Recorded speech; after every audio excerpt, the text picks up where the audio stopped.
हमारे अफ़गान पश्तून, खिलजी, लोदी, सूरी एक खूबसूरत चीज़ पे पाबंदी लगाएँगे। लोगों ने तो फिर वो वैरायटी शोज़ देखने हैं, क्योंकि आप जो वहाँ पे दिन के वक़्त तलवारों के साथ रक़्स किया जाता था और रात के वक़्त मशाल के। फेवरेट म्यूजिक क्लासिक, सूफी या फोक? तीनों, इसमें से इंतखाब करना। एक। पश्तो और फ़ारसी की खूबसूरत आमेज़श है, जिसमें उसके नीचे जो मैं घुंघरू पहनता हूँ वो एक मज़लूम साज़ और जो नफ़रत है उसके खिलाफ जिहाद।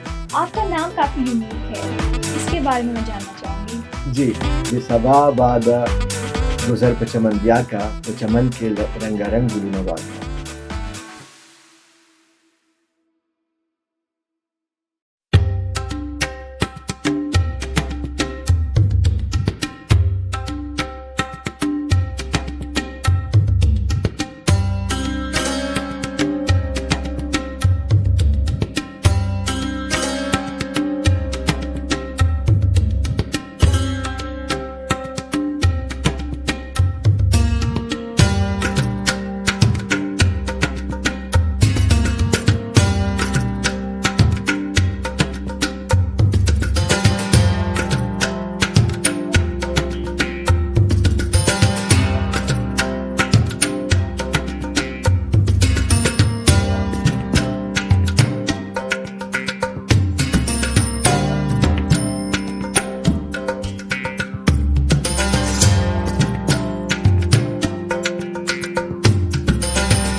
अस्सलामुअलैकुम नाज़रीन, आप देख रहे हैं DTV NN और मैं हूँ आपके साथ Rumaisa Qureshi. Programme gossips with Rumaisa में आप सबको खुशामदीद। उम्मीद करती हूँ कि आप सब ठीक ठाक होंगे, खुशाबाद होंगे और अपनी ज़िंदगी को एंजॉय कर रहे होंगे। नाज़रीन, कुछ लोग अल्फाज की शायरी में महारत रखते हैं, लेकिन आज मैं आपको एक ऐसे मेहमान से मिलवाने जा रही हूँ जो आज़ा के शायरी के माहिर हैं। क्लासिकल रक्स हो, कथक हो या फिर सूफ़ी रक्स, किसी को भी वज़्न में लेने की खुसूसियत रखते हैं। हमारे आज के मेहमान एक ऐसा नाम है जो नफासत, रिवायत और फ़न के ज़रिए इंसानी हुकूक़ की खिदमत के साथ वाबस्ता है। मैं आपको इंतहाई बासलाहियत और मुतासिरकुन शख्सियत खानज़ादा असफंयार खटक का तारुफ कराना चाहती हूँ, जो क्लासिकी, कथक और सूफ़ी रक्स के उस्ताद, कोरियोग्राफर और इंसानी हुकूक़ के कारकुन हैं। खानज़ादा असफंयार खटक का ताल्लुक़ अज़ीम कौमी शायर खुशहाल खान खटक की 12वीं नस्ल से है, जो अफ़गानिस्तान में कौमी शायर थे। उन्होंने 15 मुख्तलिफ ममालिक में अपने रक्स का भी मुज़ाहरा किया है। आइए उनसे बातचीत करते हैं और उनकी ज़िंदगी, फ़न और अमन के पैगाम के बारे में जानते हैं। अस्सलाम वालेकुम, वेलकम टू द प्रोग्राम। वालेकुम अस्सलाम, बहुत शुक्रिया। सर, मुझे पहले ये बताएं, आपके खुशहाल खान खटक की नस्ल से होना और फिर रक्स से मोहब्बत, ये इन चीज़ों का मेल कैसे हो गया? जी, सबसे पहले तो आपका बहुत शुक्रिया कि आपने दावत दी। देखिए, खुशहाल खान खटक जिस तरह आपने फरमाया कि अफ़गानिस्तान के कौमी शायर हैं, और शायर से बड़ा कोई फ़नकार नहीं होता। शायर जो होता है वो अल्फाज का रक़्स करता है, और जो रक़ास है वो आज़ा की शायरी करता है। तो खुशहाल खान खटक की मैं 12वीं पुश्त से हूँ। ज़्यादातर मैं उन्हीं की शायरी पे रक़्स पेश करने की कोशिश करता हूँ, चूँकि उसमें बहुत से यानी उसमें पैगामात हैं जो हमारी ज़िंदगी के हवाले से। और फिर मुझे बचपन से ही शौक़ था रक़्स का, और 24 साल पहले सन 2000 में जब मैं बीकन हाउस स्कूल से A लेवल कर रहा था, तब मैंने क्लासिकी कथक रक़्स की क्लासेस लेना शुरू की। और खुशनसीबी से उस वक्त द न्यूज़ अखबार में आया था कि क्लासिकी रक़्स औरतों और बच्चों के लिए। तो मैंने PTACL लैंडलाइन से उनको कॉल की और मैंने कहा, ये ज़्यादती क्यों, ये नाइंसाफ़ी क्यों कि सिर्फ बच्चों और औरतों के लिए? तो अगर कोई लड़का सीखना चाहे तो वो कैसा, मतलब आप लोग उसको बतौर तालिब इल्म कबूल करेंगे? तो यहाँ पे इस्लामाबाद में E7 के सेक्टर में, वहाँ पे एक डॉक्टर लाला रुख थी जिनके दफ्तर में वहाँ पे रक़्स मैंने सीखना शुरू किया। और मेरी सबसे पहली उस्तानी जो थी वो साइमा खुशनूद जी थी, जिनके वालिद खुशनूद साहब ने फ़िल्म इंडस्ट्री की माया नाज़ फ़नकारा, अदाकारा रीमा को रक़्स सिखाया था। ओह! उनकी बेटी अच्छा। साइमा खुशनूर जी से मैंने कथक सीखना शुरू किया। तो ये मेरे ए लेवल के दिन थे वीगन हाउस से। तो मुखालिफत हुई, लेकिन इतनी ज़्यादा नहीं हुई, चूँकि मुझे ख़ुद भी मेरे वहम-ओ-गुमान में नहीं था कि मैं फिर एक दिन रक़ास बन पाऊँगा। तो फिर रक़्स का सिलसिला चलता रहा। फिर कॉमसर्च यूनिवर्सिटी से मैंने बीबीए करना शुरू किया, एमबीए किया, और उसी दौरान मैं एक स्टेज शो में था जो कि अंग्रेज़ी का था, फैंटम ऑफ द ओपेरा, और Pakistan national council of the arts PNCA में वो हम कर रहे थे। साल 2007-8 की बात है। तो वो जब मेरा ऑडिशन ले रहे थे तो उन्होंने अंग्रेज़ी का गाना चलाया। तो अच्छा। मैंने उनको कहा कि जी हम तो मलंग देसी लोग हैं, तो अगर आप जो है ना पंजाबी का गाना लगा लें। अच्छा। उन्होंने कहा ये ऑडिशन है, कोई डांस पार्टी नहीं है। तो ओह! मैंने उसी अंग्रेज़ी के गाने पे वही जो रक़्स मैंने सीखा था साइमा खुशनूर जी से, वो मैंने उस पे किया। तो वहाँ पे एक लड़की बैठी थी, तो उसने मुझसे कहा कि आपने तो बहुत खूबी से किया है, तो मैं तो इतना खूबी से ना कर पाती अंग्रेज़ी के गाने पे। तो मैंने कहा आप किनसे सीख रही हैं? तो उन्होंने कहा मादाम इंदु मिठा जी से। मैंने अच्छा। फ़ौरन उनसे नंबर लिया और मैं मादाम इंदु मिठा जी की खिदमत में हाज़िर हुआ। अच्छा। और उनसे मैंने बुनियादी कथक सीखा, और फिर उसके बाद जुनूबी हिंदी क्लासिकी रक़्स भरतनाट्यम सीखा। तो ज़्यादातर मैं मादाम इंदु मिठा जी का शागिर्द रहा हूँ। और फिर मादाम इंदु मिठा जी माशाल्लाह आजकल 94 साल की हो गई हैं, और सदारती तमग़े हुस्न कारकर्दगी की भी इनाम याफ़्ता हैं। लेकिन चूँकि ज़ाहिर है उम्र का तकाज़ा है, तो फिर एक और हमारी बहुत बड़ी उस्तानी हमारी जो निगर चौधरी साहिबा हैं, वो भी सदारती तमग़े हुस्न कारकर्दगी की इनाम याफ़्ता हैं। उनसे फिर मैंने मज़ीद कथक सीखना शुरू किया इस्लामाबाद में। वो क्लासेस देने के लिए आती थी लाहौर से। इतने सीनियर आर्टिस्ट के जब आप सामने बैठे होते हैं या कुछ सीख रहे होते हैं उनकी ज़ेरे निगरानी, तो कैसी फ़ील आ रही होती है? क्या आपने उनसे स्पेशली एक अच्छी पॉज़िटिव चीज़ सीखी? देखिए, ऐसी हस्तियों के सामने जब आप होते हैं, इनकी खिदमत में हाज़िर होते हैं, तो ये जो समय है या वक़्त है, ये रुक जाता है। बिल्कुल। चूँकि इससे बढ़कर आप कुछ भी नहीं, किसी चीज़ की तवक्को या किसी चीज़ की आरज़ू आप नहीं कर सकते। चूँकि जो भी कायनात है, वो तो आपके सामने होती है। तो इंदु मिठा जी, मादाम इंदु मिठा जी, हमारी मादाम निगर चौधरी साहिबा, हमारी मादाम साइमा खुशनूर जी, इनके साथ जब मैं होता हूँ तो मेरे लिए तो वो जन्नत का समा होता है। चूँकि देखिए, ये जो 3 शख्सियात हैं, ये सिर्फ़ शख्सियात नहीं हैं, ये अपने अंदर पूरे के पूरे इदारे हैं, इंस्टीट्यूशंस हैं। और चूँकि ये आपको ना सिर्फ़ रक़्स सिखाते हैं, बल्कि आपको ज़िंदगी का तरीक़ा सिखाते हैं। जो आदाब हैं, जो कैसे बड़े छोटे का अदब करना है, कैसे ज़िंदगी में आगे जाना है, तरजीहात क्या हैं, क्या खाना है, क्या पीना है, कैसे उठना है, कैसे बैठना है, हर एक चीज़। देखिए, रक़्स सिर्फ़ ये नहीं है कि जो है ना, मतलब आपने किसी ख़ास अंदाज़ में, किसी ख़ास लय में एक यानी मूवमेंट कर ली या हरकत कर ली। रक़्स एक पूरी ये जो है ना, मतलब एक लाइफ़ पूरी ज़िंदगी का एक सांचा है कि जिसके अंदर जब आप अपने आप को ढालते हैं, तो फिर आपकी ज़िंदगी बहुत खूबसूरत हो जाती है। रक़्स की दुनिया में जब आपने कदम बढ़ाया, तो किसने आपको सबसे ज़्यादा सपोर्ट किया? असल में ये होता है कि सपोर्ट तो जब तक वालिदैन का आपके साथ ना हो, तो आप कुछ भी नहीं कर सकते। लेकिन साथ-साथ जिस तरह का हमारा मुआशरा है, तो सबसे ज़्यादा ख़ाइफ़ भी हम अपने वालिदैन से होते हैं। चूँकि देखिए, स्कूल, कॉलेज में, यूनिवर्सिटी में अगर कोई आपकी मुखालिफत करे या दफ्तर में, तो वो आपके लिए इतनी यानी अहमियत की हामिल नहीं होती जितनी अगर मुखालिफत घर से हो, तो फिर उसमें आप कुछ नहीं कर सकते। तो मेरे वालिद मोहतरम, मेरी वालिदा मोहतरमा ने, मेरे भाई ने, घर के तमाम अफ़राद ख़ाना ने मेरी बहुत ज़्यादा इसमें जो है ना, मेरी मदद की। चूँकि उनकी इजाज़त के बग़ैर तो मैं नहीं सीख पाता। जी, बिल्कुल। तो मैं उनका बहुत मशकूर व ममनून हूँ। बल्कि मुझे याद है, जब पहली दफ़ा बारे अव्वल जब मैंने घुंघरू पहने, चूँकि घुंघरू एक साज़ है, लेकिन हमारे माशरे में जो बेज़रर होता है, वही नापसंदीदा होता है। तो घुंघरू एक साज़ के तौर पे, चूँकि हम कथक में एक बहुत बुनियादी चीज़ है, तो जब मैं पहली दफ़ा घुंघरू मैंने पहने, और ये बात है Pakistan national council of the arts की, तो उसमें मेरे वालिदैन दोनों थे। तो वालिदा से तो खौफ नहीं था उस तरह से, लेकिन वालिद का था, दिल में डर था कि वो क्या कहेंगे। तो जब मैंने पहली दफ़ा पहने, तो फिर जब मैं घर गया और मैंने वालिदा से पूछा कि क्या तासुरात थे मेरे वालिद साहब के, तो उन्होंने कहा सबसे ज़्यादा आपकी हौसला अफ़ज़ाई के लिए तालियाँ वही बजा रहे थे। ओह! क्या बात है, तो ये जो ज़बरदस्त। डर और खौफ है ना, हुँ, ये हमारे ज़हन में होता है और एक बिल्कुल। दफ़ा आप उससे पार हो जाते हैं, तो फिर एक वसी व अरीज़ दुनिया आपका इंतज़ार कर रही होती है। बिल्कुल, आप ठीक कह रहे हैं। अच्छा, आपने अफ़गान पश्तो खटक रक़्स और हिंदी कथक को मिलाकर खटक कथक डांस बनाया है।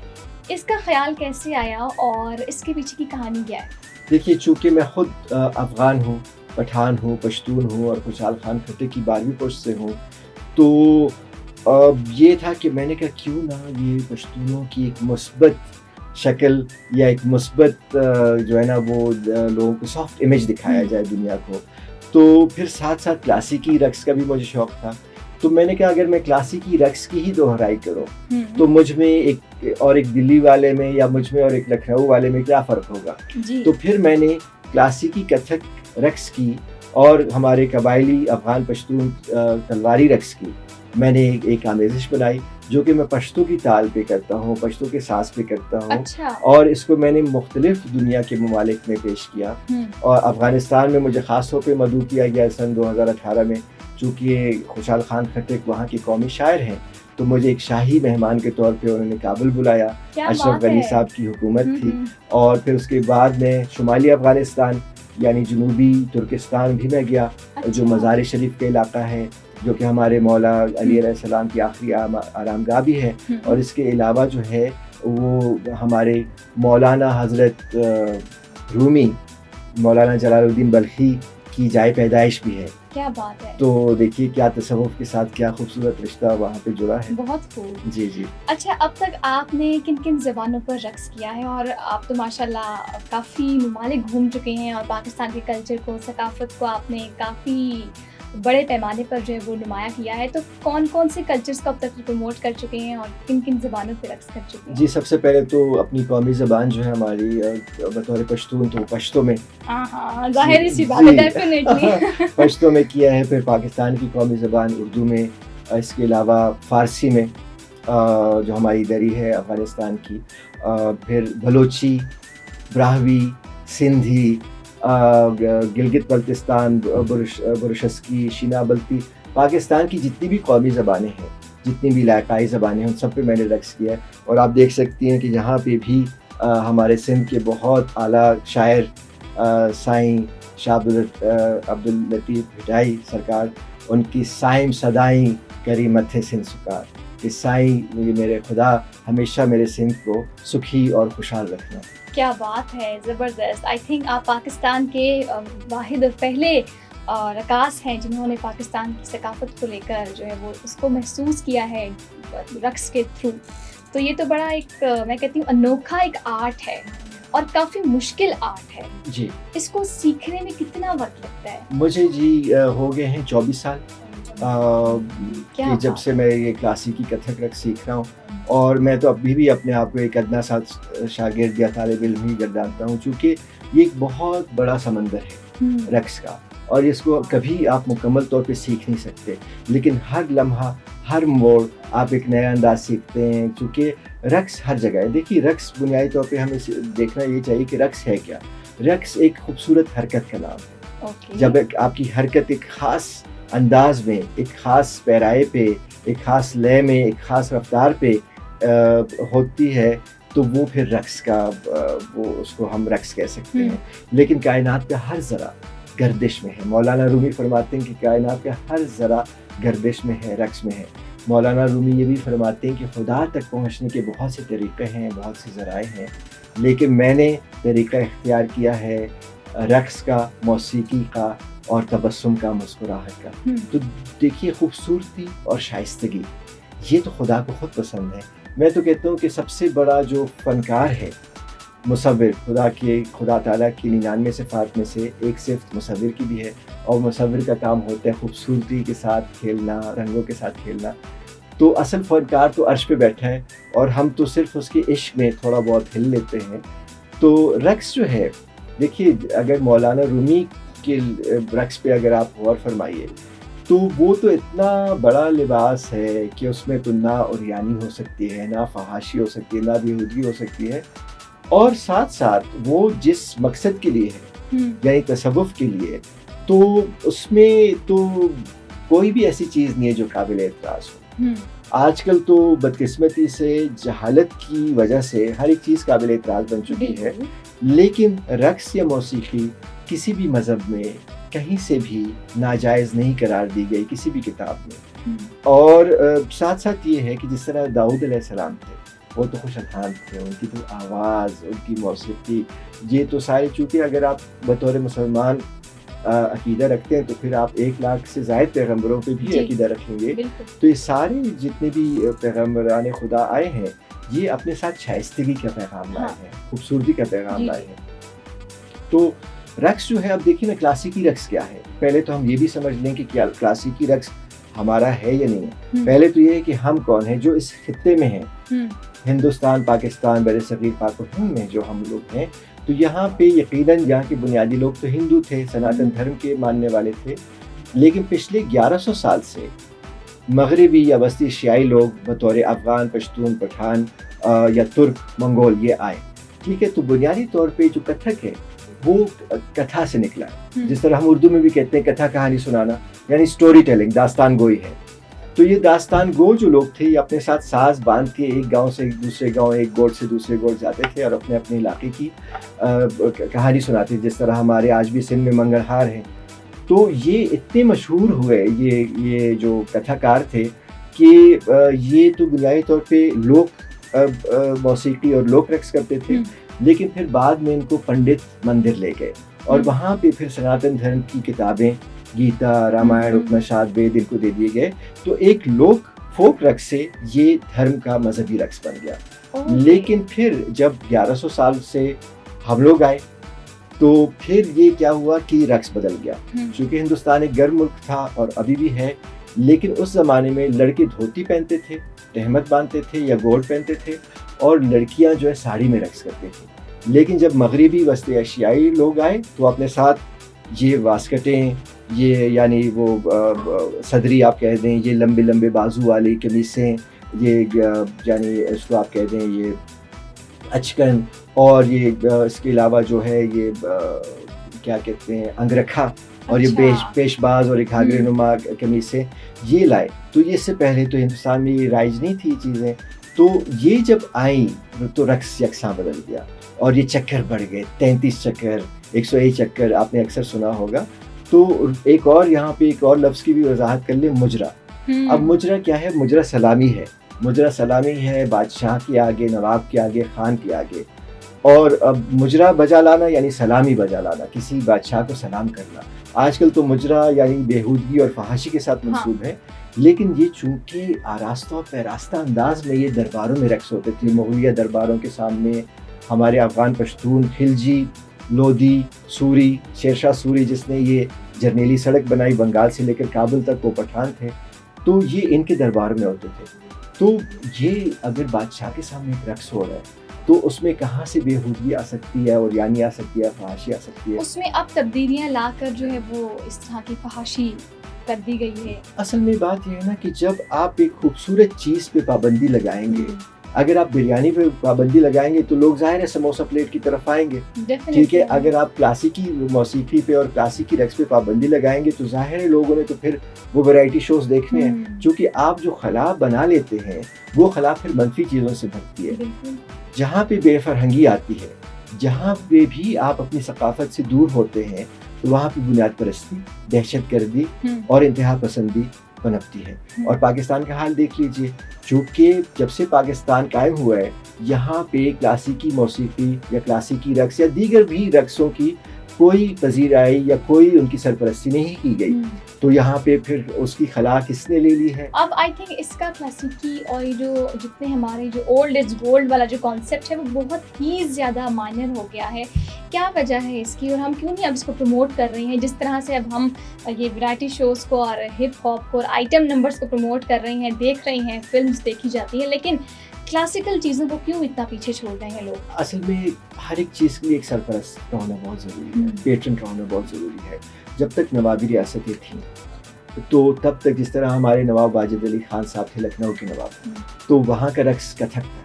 ठीक है, तो वो कथक रक्स की सरपरस्ती करते थे। इस तरह हमारे आबा व अजदाद जो थे, यानी मेरे अपने, वो खटक रियासत जो टेरी, जो कि कोहाट और करक पे मबनी था, उस वहाँ पे टेरी नवाब दरबार में वो खटक डांस की सरपरस्ती करते थे। और खटक डांस असल में तो बुनियादी तौर पे शुरू हुआ जंगी मश्क के तौर पे, जंगी तमरीन के तौर पे, कि वो जो खटक कबीले के लोग थे वो तलवारों के साथ रक्स करते थे ताकि उनकी जंगी मश्क भी हो जाए, मार्च पास्ट भी हो जाए, उनका जो बैटल एक्सरसाइज भी हो जाए, और बाद में वो सेलिब्रेशन के लिए, खुशी का इजहार करने के लिए, अपनी फतह की मतलब उसको मनाने के लिए फिर वो खटक रक्स करते थे।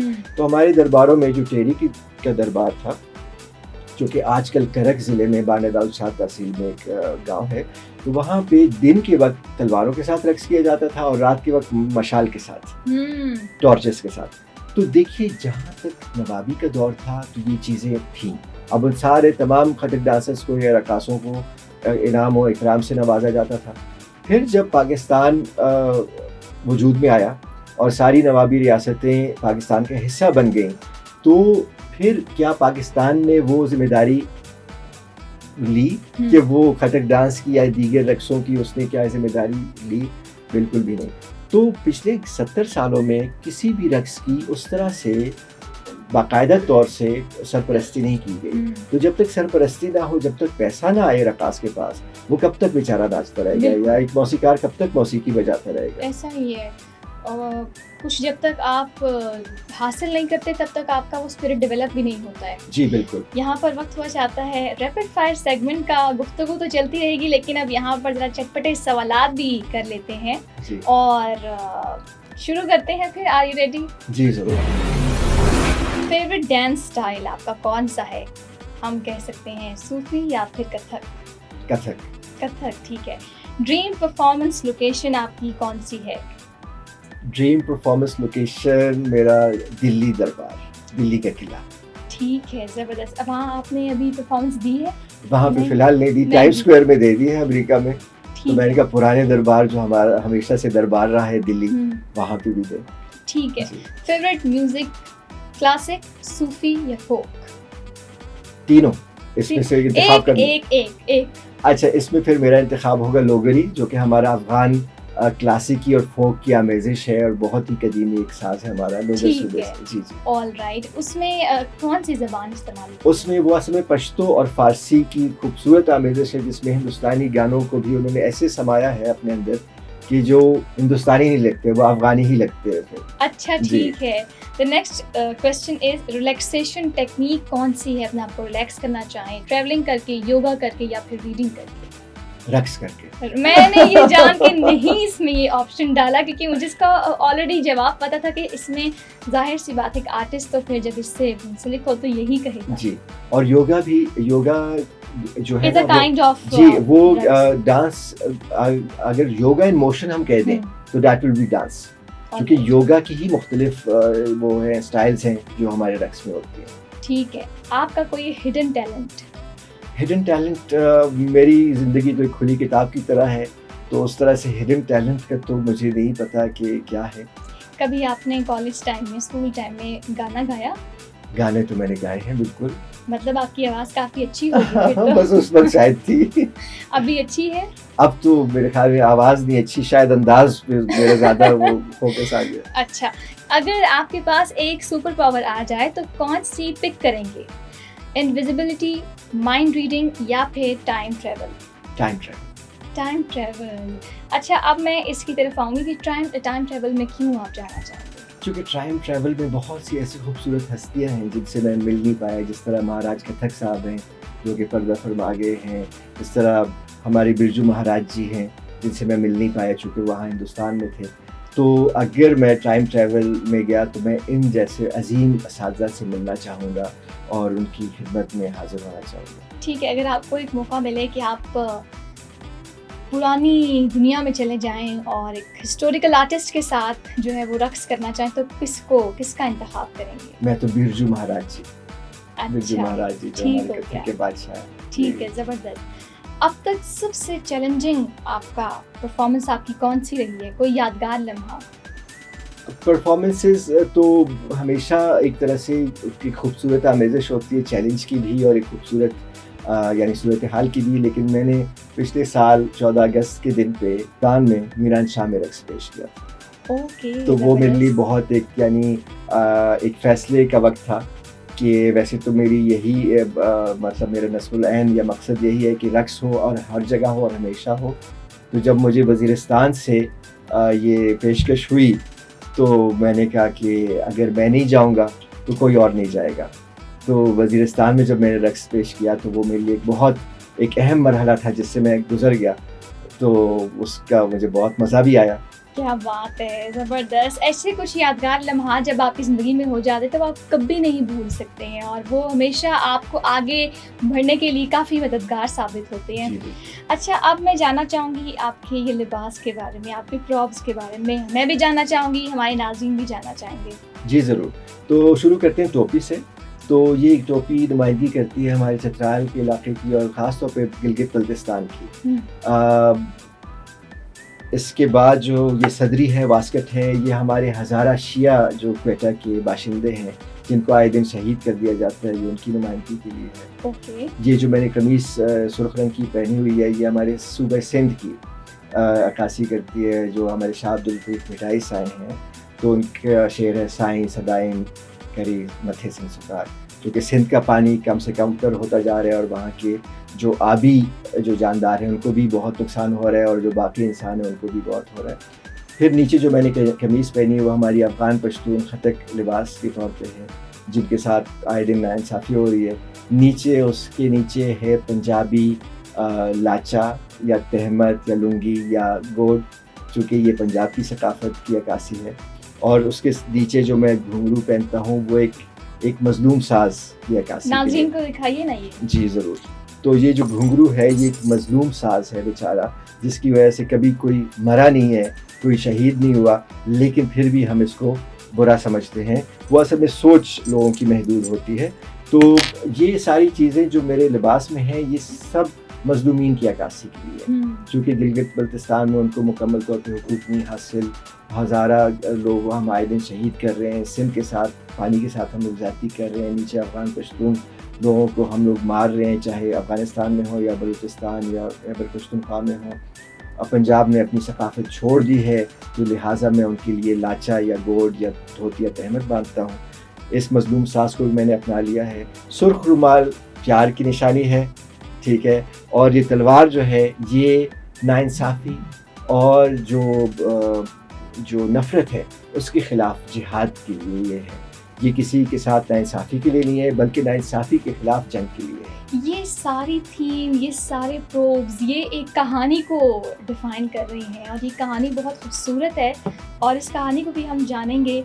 लेकिन अभी वक्त थोड़ा कम है और बातें जो हैं वो बहुत सारी हमने अब कवर कर ली हैं और अब कुछ और भी कवर करेंगे। आपका नाम काफ़ी यूनिक है, इसके बारे में मैं जानना चाहूँगी। जी, मेरा नाम खानज़ादा उसफंजाल खटक हुँ। खटक कबीला है और खानज़ादा जो है वो खुशहाल खान खटक से निस्बत है। उनकी मैं औलाद हूँ, उनकी 12वीं पुश्त से हूँ, तो वो खानज़ादा आता है हमारे नाम में। और फिर इसके अलावा सन 1740 में हमें हमारे आबा व अजदाद को नायब का खिताब मिला, तो उस लिहाज से हम लोग फिर नायबज़ादे भी हैं। और फिर 1873 में हमारे ख़ानदान में हमारे बड़ों को नवाबी का खिताब मिला, पश्तूनों की पहली नवाबी हमारे ख़ानदान में आई। और जिस तरह टेरी नवाब दरबार जो है मेरी जो गैर सरकारी तंजीम है, वो भी फिर मैंने इसी नाम से बनाई। इस तंजीम में क्या है कर चल रहे हैं? ये तंजीम जो है ये इदारा बराए इंसानी हुकूक है, तो इसमें ह्यूमन राइट्स पे हम लोग काम करते हैं, ओके, लेकिन रक़्स के ज़रिए। ठीक है। रक़्स जैसे मैं जो हमारे अक़वाम मुत्तहिदा के अहदाफ़ हैं, जो हमारी यूनाइटेड नेशंस के सस्टेनेबल डेवलपमेंट गोल्स हैं, SDGs हैं, उस पे मैं काम करता हूँ और ख़ास तौर पे क्लाइमेट चेंज पे, मौसमियाती तब्दीली पे। तो उन जैसे उन्वानात को मैं रक़्स में लाता हूँ, ताकि जो है ना लोगों को एक खूबसूरत अंदाज से मालूम हो कि हमने क्या करना है, प्लास्टिक से हमने कैसे दूर रहना है, हमने गंदगी नहीं फैलानी, हमने कम से कम अपने वसाइल का इस्तेमाल करना है, ताकि जो भी हमारे वसाइल हैं वो हम आगे अगली नस्लों तक मुंतकिल कर सकें। ठीक है, ज़बरदस्त। आपके साथ बात करके बहुत अच्छा लगा। The programme was wonderful. जाने से पहले हमारे व्यूअर्स को, अपने देखने वालों को, चाहने वालों को क्या मैसेज देना चाहेंगे? जी, बस चाहने वालों को और देखने वालों को मैं यही कहूँगा कि रक़्स में है सारा जहाँ। आप खुद भी रक़्स कीजिए और बाकियों को भी रक़्स करने दें, खुद भी खुश रहें और बाकियों को भी खुश रहने दें। मैं तो अपने बारे में यही कहूँगा कि चूँकि मैं रक़्सा हूँ इसलिए मैं ज़िंदा हूँ। और खुशहाल खान खट्टक का शेर है, बेसबा बादा गुज़र पे चमन ब्याह का, वो चमन के रंगारंग गुलू नवा का। ए बाद सबा चमन का गुज़र बारी दीगर करो और चमन में रंगारंग फूल खिलाओ। और ये फूल हमारी आइंदा आने वाली नस्ल है, आप सब हैं जो हमसे छोटे हैं उम्र में, और यही आप पाकिस्तान का और अपने इलाके का नाम रोशन करेंगे, ये खूबसूरत अंदाज़ से, नर्म अंदाज़ से, प्यार मोहब्बत के अंदाज़ से। बहुत शुक्रिया। बहुत खूब, ज़बरदस्त। उम्मीद करते हैं कि आज का ये प्रोग्राम आपको बहुत अच्छा लगा होगा। मुझे तो बहुत अच्छा लगा असफंदयार साहब से बात करके, उनकी कहानी जानकर, आर्टिस्ट की ये जो सारी चीज़ें होती हैं इनको देखकर, प्रॉप्स के बारे में जानकर, ये कहानी जानकर मुझे तो बहुत अच्छा लगा। उम्मीद करते हैं कि आपको भी ये प्रोग्राम अच्छा लगा होगा। अपना ख़्याल रखिएगा, अपने घर वालों का ख़्याल रखिएगा, मुल्क पाकिस्तान का बहुत सारा ख़्याल रखिएगा। देखते रहिएगा गॉसिप्स विद रुमैसा। अल्लाह हाफ़िज़।